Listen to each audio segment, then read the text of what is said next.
I don't even have my tea set up, but we're working on that. We're working on a new tea setup, so we'll get back to the normal tea live setup soon. Hope you're doing well.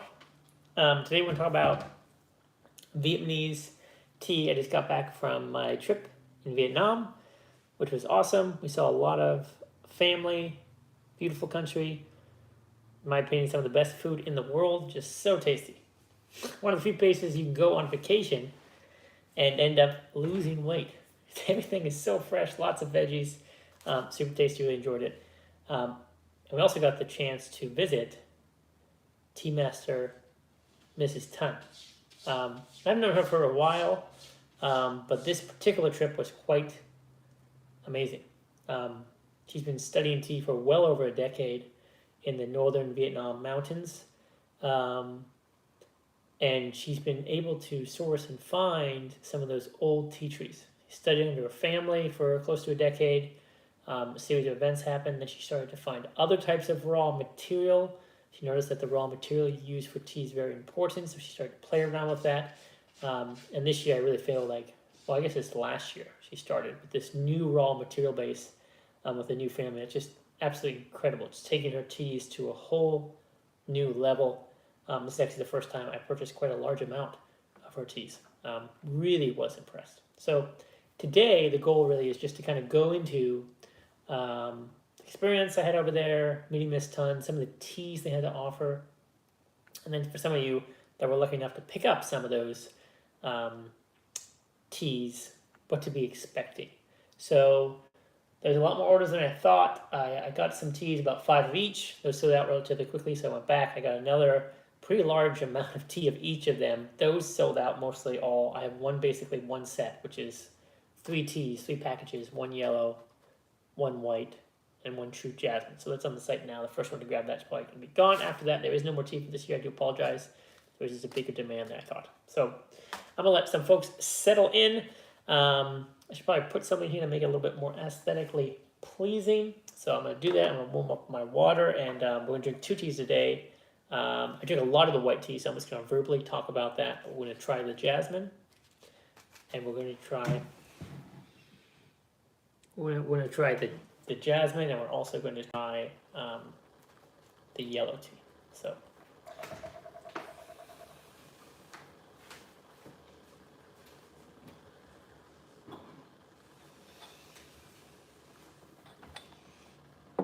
put that there, yeah. Make it look a little nicer.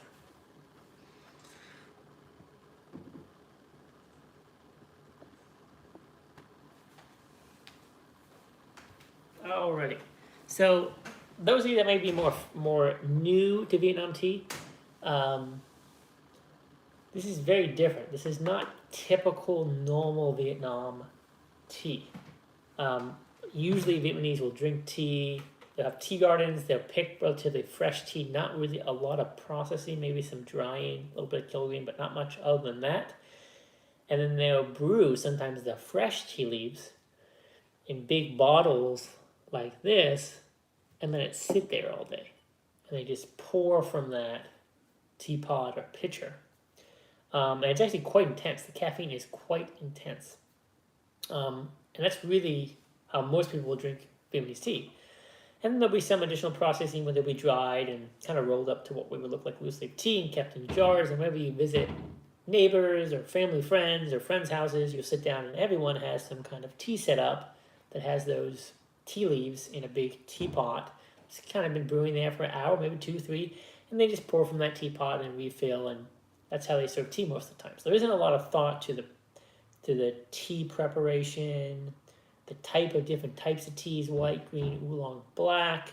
It's not good or bad, it's just that's their culture of drinking tea. It's a little bit different. So the teas Miss Tun prepares is very different. It's very much a tea master's perspective. She's going out of her way not to get plantation teas, which there's many famous areas in Vietnam. My wife is from Taiwan, and they are famous for their tea. But it's just that kind of plantation tea that they produce in really big packages, and most people just gift to each other. So Ms. Tun is going outside of that, going to the northern area of Vietnam, to higher elevations, to those old tea trees. Now these are the tea trees that are very similar to the tea trees in Yunnan province. So northern Vietnam, some of these tea trees are very old. A lot of the teas she's produced the last couple of years have been between 100 200 years old. She has a very small amount of teas that are a little bit older than 200 years, but she doesn't sell much of that. So that's one key unique thing about her tea. It's from old tea trees from northern Vietnam, higher elevation. It's around 1,600 or so meters, between 1,200 and 1,600 meters. So quite high. Then she started to experiment a lot with florals. So her jasmine tea is very, very special. A lot of the times when you see jasmine tea or packaged jasmine tea, they'll have flavors or oils or things like that to give it its jasmine characteristic. And usually they are not using a good quality green tea. They're adding some perfume or oils to make that have that really fragrant jasmine taste.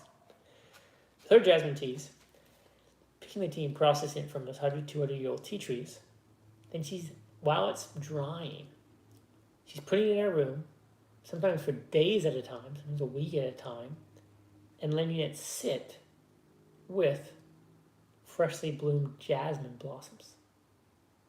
That's how it's absorbing the fragrance of jasmine. So when I mentioned it was true jasmine tea, that's what I mean. There's no additives or oils or artificial things going into that tea. It's just natural jasmine blossoms sitting with the tea leaves after they've been processed, right? So they're still a little wet. They're absorbing that beautiful aroma, and that's what's making her jasmine tea so beautiful. So her processing technique, her love of tea, you can really feel it.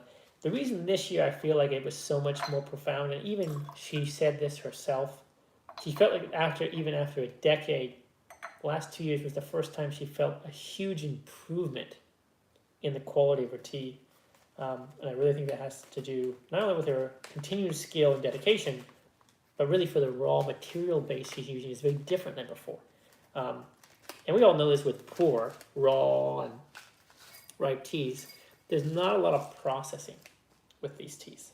So the raw material is so important. And it's reflected here as well. So the first tea we're going to be drinking is the jasmine. Now, I am not a big fan of jasmine tea. You will probably never see me drinking a jasmine tea, but true jasmine like this is quite special. I actually quite enjoy it. So, we're going to use a very high temperature. I'm going to brew these very similar to how I brew raw, first infusion, very high temperature. I'm going to do a slight wash here, though it's probably more than safe enough to drink that wash.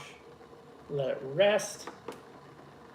Wow, really strong. I mean, fills the room. Really strong jasmine fragrance. And what you'll notice about this jasmine fragrance is it's not overpowering. It doesn't hit your senses, punch you in the face. It really is gentle. It's a very gentle. It's like if you were smelling jasmine blossoms, but not that strong as if you were smelling a jasmine flower. It's a little bit more subdued. And then you get a little bit of that tea aroma, that tea flavor in the background. So we're just going to drink a little bit of this.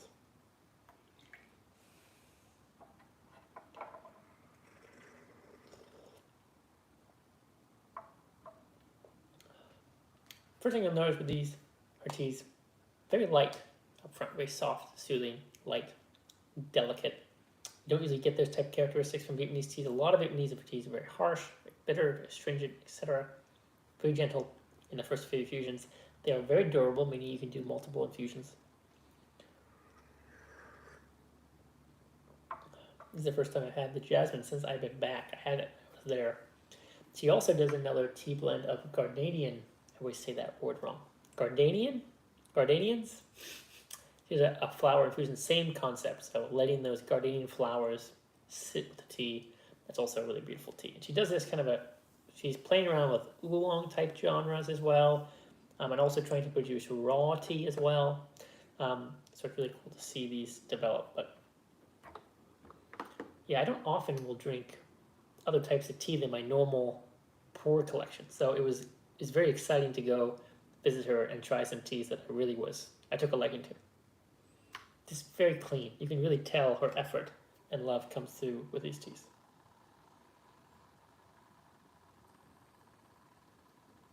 right? So I want to get high temperature again, 95 degrees Celsius. One other note you might want to notice is I am probably using a little bit more than 3 grams, not much, maybe 3 to 4 grams with these teas. Just keep in mind, this is more like a green, yellow oolong type of tea, right? It's not so much just raw pour, though it does feel like that at times with her teas because they're from older tea trees. So I do sometimes get the sense or feeling I would get sometimes from a raw pour, which is another reason why I took a big liking to these teas this year, because I got that feeling. But just keep that in mind. A little bit lighter, shorter infusions. Keep it around 95 degrees Celsius after the first infusion, and you can feel comfortable putting a little bit more tea.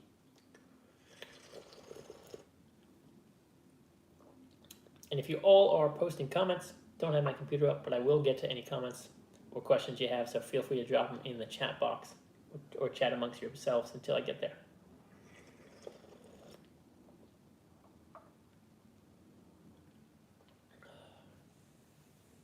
And the nice thing about this is the jasmine is kind of an aftertaste that builds rather than the first initial taste. The first initial taste you get of this tea is that nice, kind of gentle, almost green, abundant tea. In some ways reminds me of a raw pour, and then that nice jasmine fragrance starts to build in the mouth.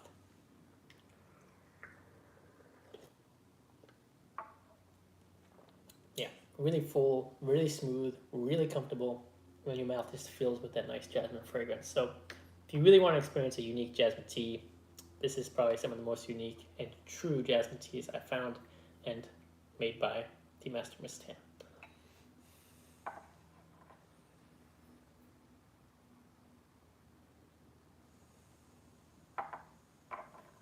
Yeah, if you're familiar with a lot of other types of jasmine teas, I will say this is very different.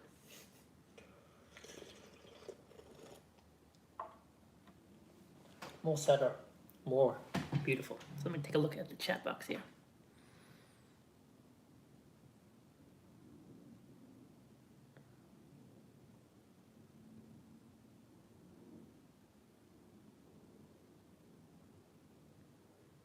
So we got a nice little question about what made me get these teas, because I am very particular.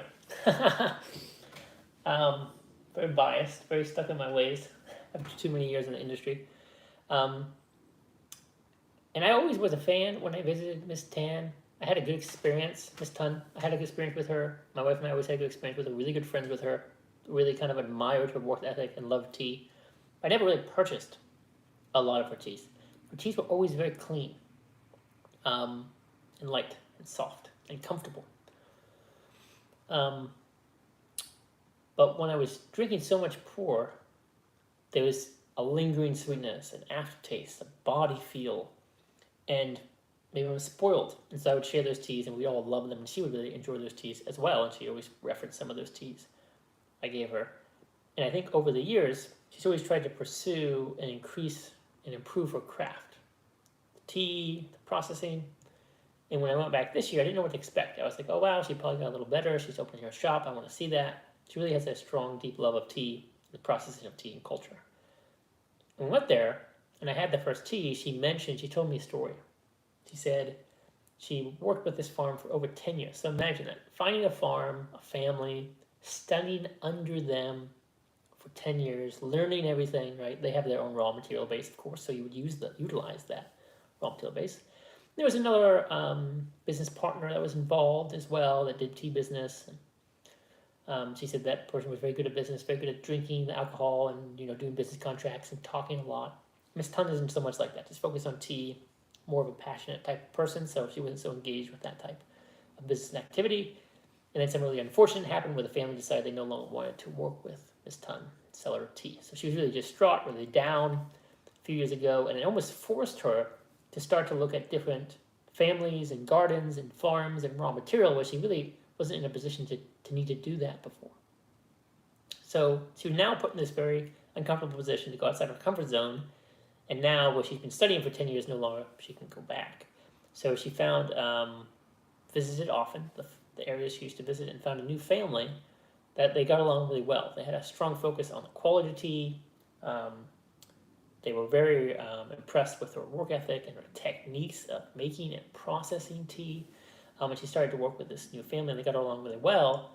and the raw material they use is just, I think, in my opinion, far better than it's ever been in her previous years. And so she told us that story, and I was going, oh wow, it's quite difficult to be a tea business, especially things that are of old tea trees that are valuable, in recent years becoming more and more expensive.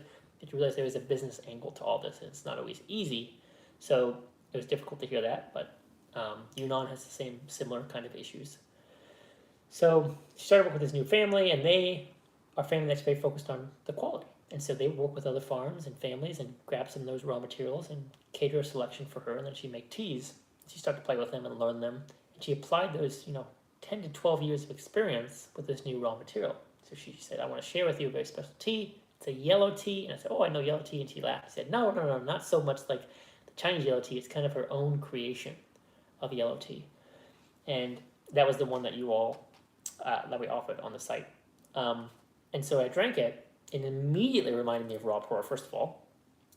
Very aromatic, very smooth, very aromatic, full-bodied, really nice lingering aftertaste, goes in my stomach, extremely comfortable. I'm burping, I say, what's going on here? This is very comfortable tea. This is very much reminding me of raw pour. This is very different than any other type of tea you had before. And then she shared with me that this is the first time in many, many years, over a decade, she's felt that her tea has made a massive improvement.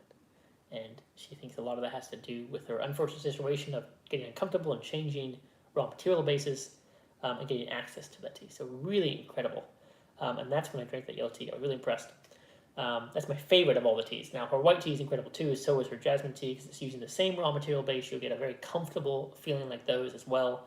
And we just drank it. We sat there and we drank it, and I felt like I was drinking a raw pour, very good quality raw pour. So really love the tea. I said I want to grab some. I got to offer this to some of my patrons, etc. So that's how it happened. That's why this time was very different than last time. I'm not saying these teas compete with other types of really profound, famous mountain raw pours, of course. But kind of my order is the yellow tea is probably my favorite, and then the white and jasmine are below that. But I think the yellow tea is quite very, very special. So is the white and jasmine. All of them are very, very special teas. But I just have a very strong bias towards raw pour tea taste profiles. But if you apply that same quality to white or jasmine or yellow tea, it will be quite tasty. So that was the reason that spawned me purchasing and grabbing some teas this year for you all.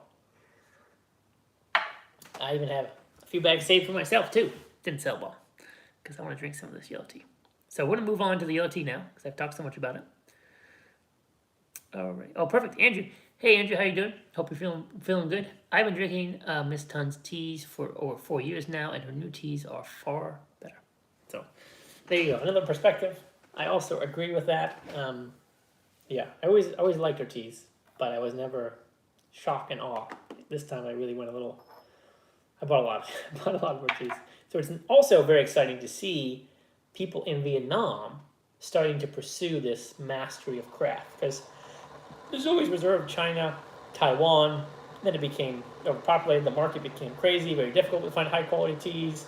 Then you almost had to do your own little investigation to find farmers and sellers and people to work with that had good quality, and that became very difficult, as all of you probably experienced the last few years. And now to see that there is good raw material throughout the world, especially on these border areas of Yunnan, and to see countries and tea masters like in Vietnam starting to pursue and master this craft is really exciting to me, because other parts of the world, tea is becoming outrageously expensive. So, actually, I'm going to do one more steep with this jasmine. I don't want to waste it. Also, she works with another individual who makes pottery. Nothing fancy, but just quite natural, aesthetic, quite beautiful. I got a few of these. This is just a tea jar. They do teapots and cups, etc. I didn't bring back really much any teaware besides this, but quite nice. So that might be something I might pick up in the future, but it is cool to see different types of teaware crafts from around the world.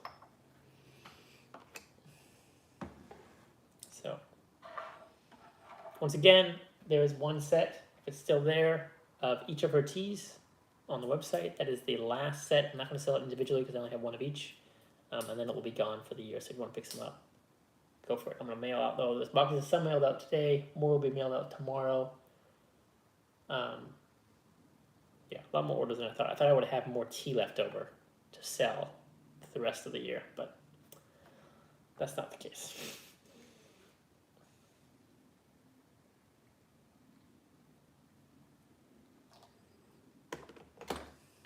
So again, I'm using a high heat, but not too high. I'm letting that water settle down after a boil, brewing it very fast. Now, you don't have to brew it so fast. Feel free to experiment and do a longer infusion if you like a stronger flavor profile. I personally just like a lighter, more subtle flavor profile, so I'm prone to brew tea this way, but I'm brewing it very similar to raw, just maybe slightly shorter infusions, but these teas, you can feel free to brew them longer if you like a stronger taste.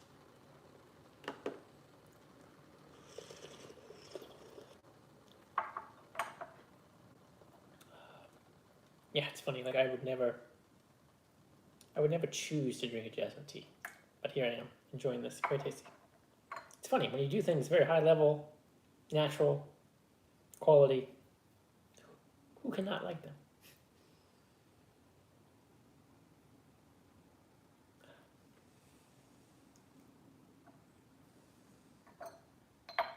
And also expect the jasmine and the white tea to develop and change, because obviously they were just getting the essence of the jasmine flowers, right? That's not going to be able to be strong and intense throughout the whole session, right? It'll develop and change and mute and then change into more of a tea flavor later on. So do keep that in mind in terms of expectations. It's just natural jasmine blossoms sitting with the tea for an extended period of time. That's how it's getting that really natural, beautiful jasmine fragrance.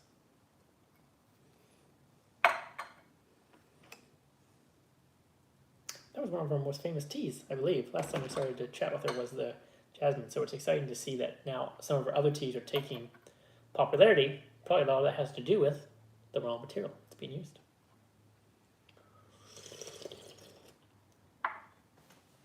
Alrighty. Let's get ready for the yellow tea. I do hope my phone does not die. I'm doing this live stream on. It's been a hectic few days upon my return.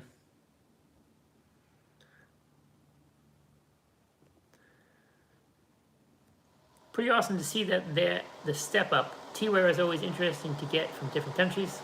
This jar is gorgeous. I know I couldn't hold myself back. I probably will get more of a Teaware at a later date.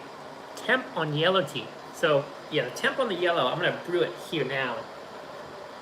Will be the same as raw. I just treat it like a raw pour, to be honest. I've even brewed it a few times the same way I brew the newest Zhang Feng, which is I take like a gram and I put it in a larger mug. And this is my new adapted way of brewing tea on traveling. You take a gram, you do a relatively larger size mug, you use boiling water. So off a boil, wait till there's no more bubbles, just kind of set it there. So it's probably around 98 degrees Celsius. Pour that in. I leave about 1 inch of room. I let it sit there for 20, 30 seconds. Then I'll do about a half an inch or so of room temperature water. And then I'll cool it down. The reason is, raw pourer, you need to brew initially at a boiling temperature. But if you leave the leaves in such high temperature water, it'll get bitter and dry and uncomfortable. So you let that 20, 30 seconds really start and open up those leaves, infuse it. You put in a little bit of room temperature water to kind of cool it down, slow down the infusion and the steep of the tea, and then let it sit there for a minute or two. Really unbelievable, tasty way to make Zhang Feng, which is the newest raw production from Danong. And I did that a lot while I was traveling. And it was a great way to test the water, because you'll see if the tea tastes good or not. I did the same thing with the yellow tea, great results. Obviously, that's not the most ideal way to prepare tea, but try it out sometime. I think you'll quite enjoy it. Now, with brewing it like this, I'm going to brew it the same way I brew raw pour. So, heat up the gaiwan. The first infusion will be boiling and quick, and then I'll bring that temperature down to 95. Well, of course, always removing the gaiwan lid, letting it rest in between infusions, and then starting with short infusions and then slowly increasing it from there. You can get quite a few infusions from the yellow tea.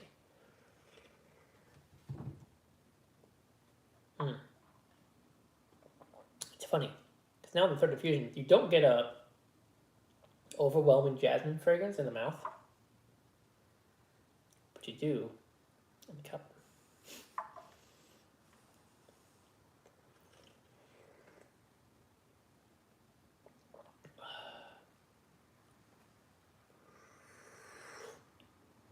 Yeah, normally you would never see me drink this much Vietnamese tea. Usually I avoid the Vietnamese tea like plague when I'm there because it's just so caffeinated. This is a very different experience, to say the least. So I have some yellow tea here in this little Vietnamese tea jar.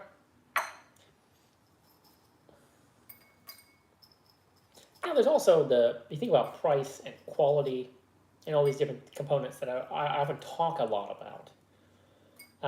There's obviously some maneuvers of getting all this tea here, and the logistics of that may not be the most convenient. They're probably the more economical way for me to transport this tea and get it to a more affordable price. So in terms of just price and quality, it's difficult with the prices I'm selling them at, offering them at, because I need such a small quantity and transporting them. It's more about the experience, to experience this type of tea from Vietnam. That's really what it's offering now.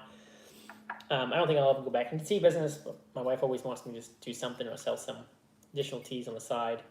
Maybe there is a more economical, scalable way to bring this tea over, because when you think about the price in Vietnam, obviously it's probably much lower than what I'm offering it at, and definitely much more affordable than poor tea from Yunnan, China. It's just a small batch from a tea master. There's only so much available, so there's always different contributing factors. But as we're studying tea, it can be quite unique to try a master's craft of tea from another part of the world and experience that. And so that's what the goal was of this offering. We'll see next year. Maybe I should, if you all like the teas, once I get some feedback, people have tried these teas, and it's something you want to have more consistent access to, it would be pretty easy for me to set something up and get those teas offered in the future. But this year will probably be it for now. Okay, so tea's in there. Talking so much, forgot to put the lid on. Let that heated guy on, sit with those dry leaves, let that aroma start to come out. I'm actually going to drink this because I want to cleanse my palate a little bit.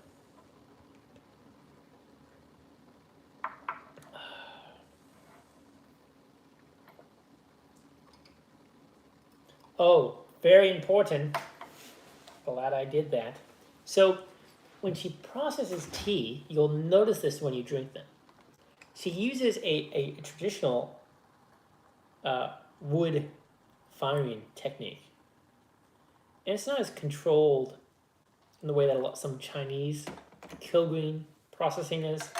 Right? They're getting ambles and coals, and there's not a lot of wood aroma. This very much does have a wood smoke aroma initially, especially yellow tea. But what's so impressive about this is it's there. That wood smoke aroma is there in the leaves, in the aroma. It doesn't really impact the flavor too much. It's there initially, then it goes away, then the sweetness and the tea comes to its own. It's just kind of very comfortably there, very naturally entwined with the tea. Sometimes you may notice like smoke aromas. They like stay, they're uncomfortable, they're unclean. You might think bitterness or astringency might come from them. That's not at all the case. It's a very natural wood smoke aroma that I think actually adds a unique layer and complexity to the tea. And she obviously uses very particular wood when she's doing the Kilgreen process. So you'll notice that on all the teas. Jasmine tea, not so much. I didn't really pick it up much there, but the yellow tea, you'll pick it up. The white tea, you'll pick it up. This very natural kind of wood smoke aroma. So pay attention to that when you're trying these teas. This tea, the yellow tea, does have quite a unique, it's subtle. It's more subtle than some of the other raw pours, but you will notice there is some aroma in the pitcher. The first infusion, there's a little bit of that smoke in the pitcher. That'll kind of subdue. Some of the more sweetness and gentle tea-like aromas will start to emerge a little bit later on. But do be aware of that. That might catch you off guard if you're not expecting it. It's actually very, very difficult to get a comfortable smoke aroma in a tea. And obviously this probably was not done, it may have been done intensely. I'm not sure, but I do know she's very particular about the wood and the firing and how that goes about. So I'm sure it's an added characteristic she's been working on.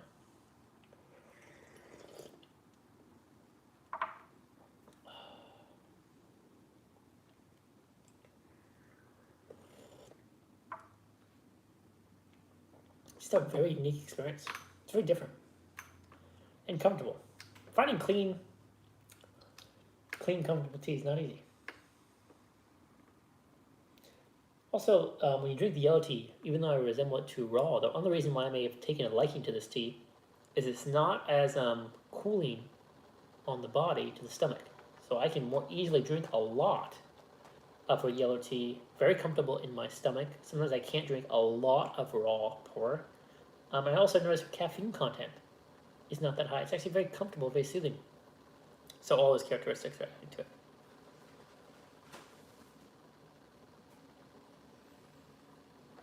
So off a boil,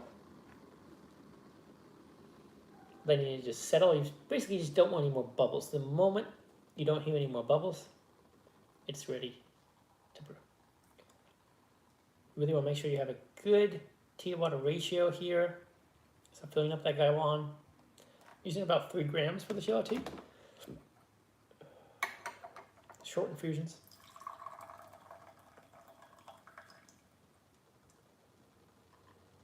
Removing that gaiwan lid, of course. And then letting it rest. I think I've started to do more in recent years. I haven't really spoken much about this, but I notice I do it all the time because it's important. Well, to me, I think it's important. Is I let the liquid of the tea sit in the pitcher before I brew or before I serve the tea. And so there's kind of this awkward pause. What's going on? What am I doing? Because the longer the liquid, the hot liquid sits in the pitcher, it'll create a more intense aroma that's left in the pitcher. And if you brew even some of the best quality teas, if you brew them and immediately pour them out, and you go to that technique of smelling the pitcher, and the liquid hasn't sat in the pitcher long enough, you might not get a full aroma. It might be too light or too subtle, and then you feel like you missed something. Where is that aroma? So that's just something I've started to do more because I want that really full, abundant aroma to be smelled afterwards, and the best way to do that is to let the liquid sit in the pitcher.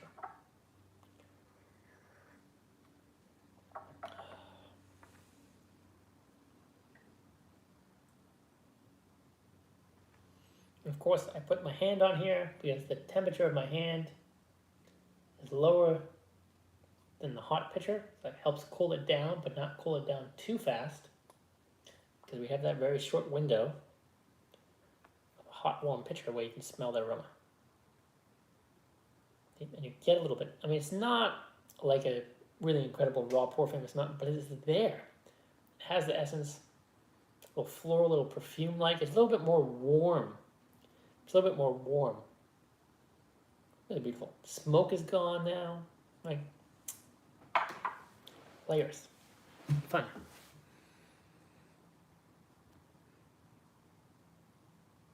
Can you age the yellow tea? That's a good question. Alrighty. Jasmine can be refreshing with its cooling effect. Let it rest for a while, but to balance it out.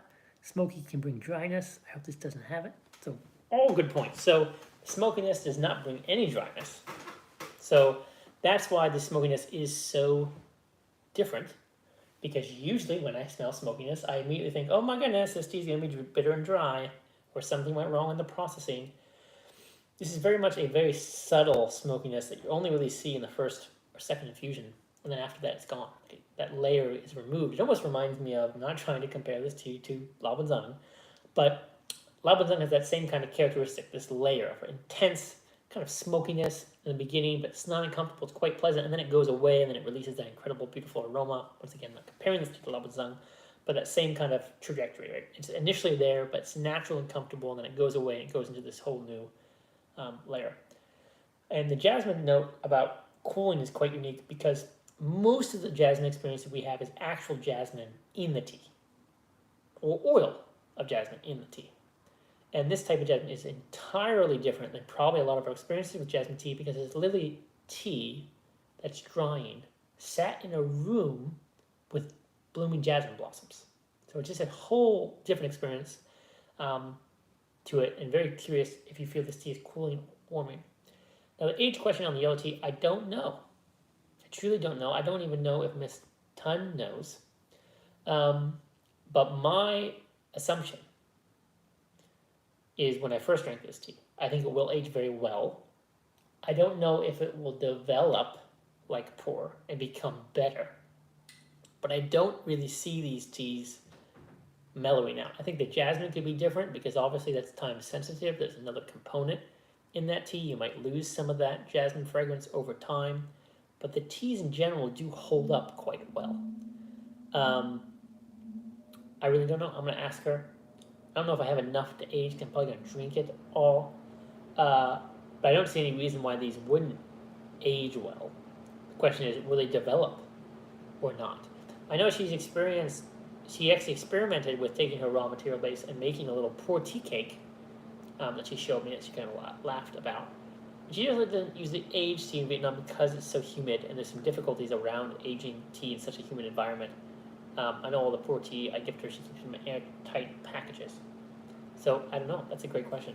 But if you don't drink them in a few months, you don't need to worry. If you don't drink them in a year, I don't have any concerns around that. The jasmine tea you may want to drink a little bit.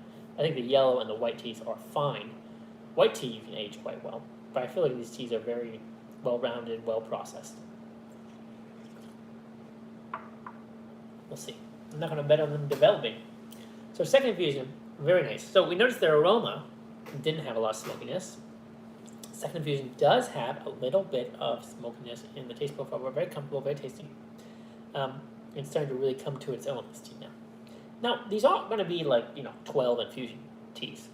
You're probably going to get a really nice, healthy, 6 to 8 infusions out of these teas, depending on how long you like to steep the tea. So just slightly less than some raw pours, but nonetheless, still very abundant.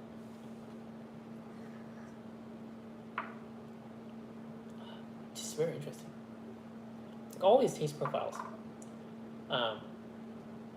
smokiness, jasmine, green tea, yellow tea, right?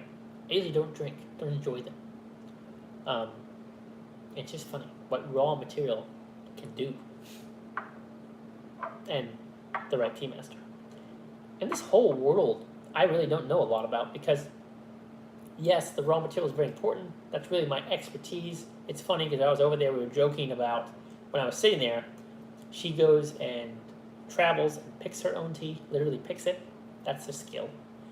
She then sources and filters out the tea leaves. That's a skill.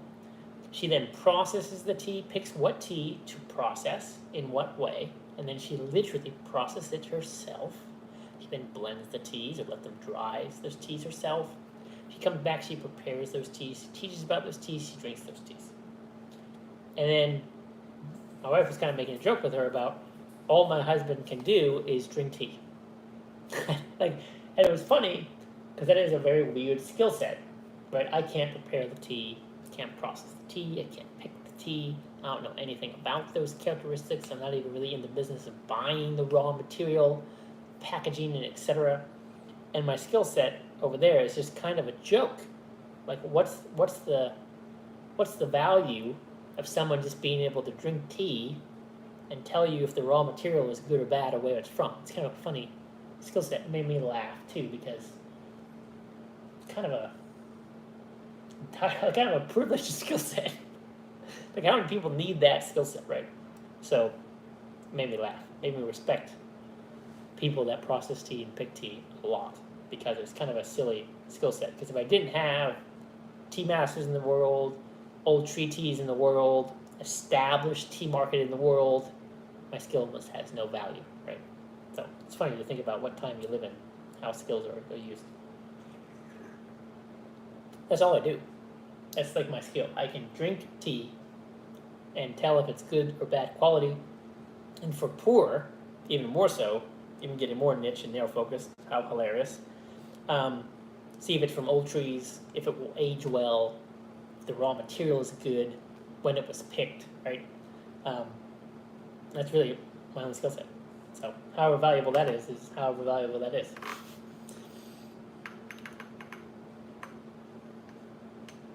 And so it's nice to see when you see other types of things when you drink this tea.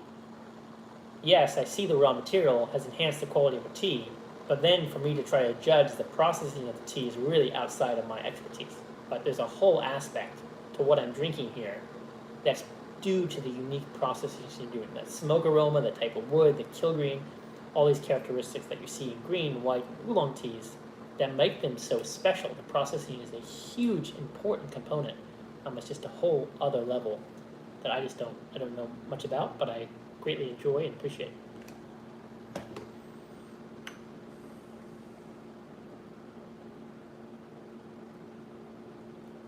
So once again, pretty high temperature here.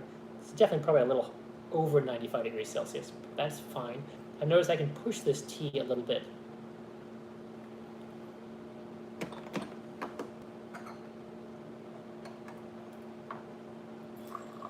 Also, this tea is delicious in hotter weather or colder weather, which is nice. I think it's just due to the processing of the tea. Right, raw tea gets a little funny, a little particular.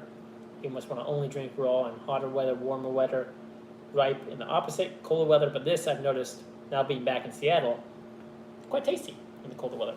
I did not let the tea leaves liquid sit in the cup, which I regret. Talking too much. And we are going to be wrapping this up pretty soon. All right, we got some questions here.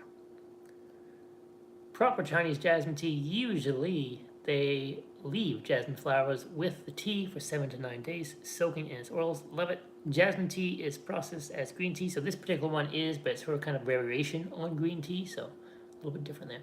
Some of the food critics, you don't need to know how the chef cooked the meals, just how the food tastes. That's right. And then try to explain that skill set to someone third world country who grows their fresh vegetables and say, what do you do for a living?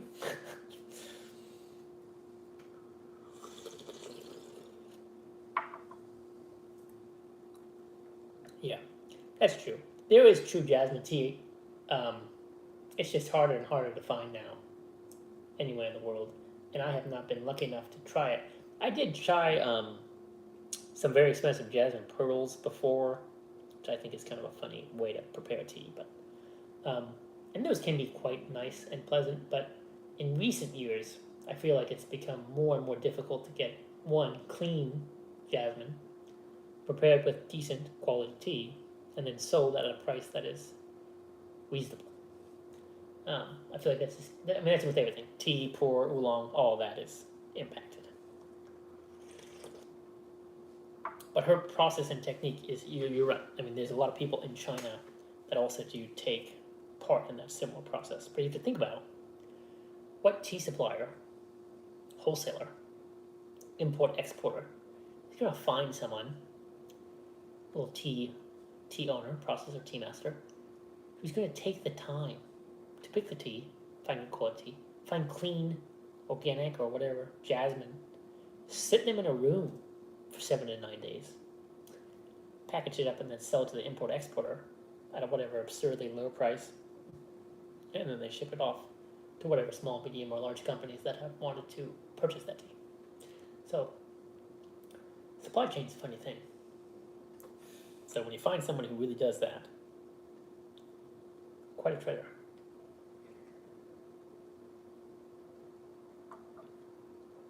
Love it. Third infusion, enjoyed a lot. One of my favorite infusions of this tea. Third and fourth, enjoy a lot. The smokiness has really settled down. That really kind of tea flavor, almost floral, almost sweet, stone fruity, like essence. This would remind me of raw tea so much, except it's really warm and really comfortable. Really enjoy it. Definitely brew this tea 2 ways. One in the gaiwan, of course, just like you're familiar. Second way you should experiment with this tea is in that mug style. Putting about 1 gram in there. Boiling water, letting it sit for 30 seconds or so. Adding a little bit of room temperature water to pull that temperature down. Stop that fast brewing. And sit there for a minute or two. Enjoy that cup of tea. Super tasty. So those are the 2 ways. I definitely recommend you enjoying these teas. Check them out. If you still want to pick up one set, it might be gone by now, but if it's still on the website, probably it's still there. Grab one more set. That's all there is. Thank you all so much for your support. This was a lot of fun. Look forward to doing this again next year. I should probably have offered some Teaware next time. I'll do that. We were just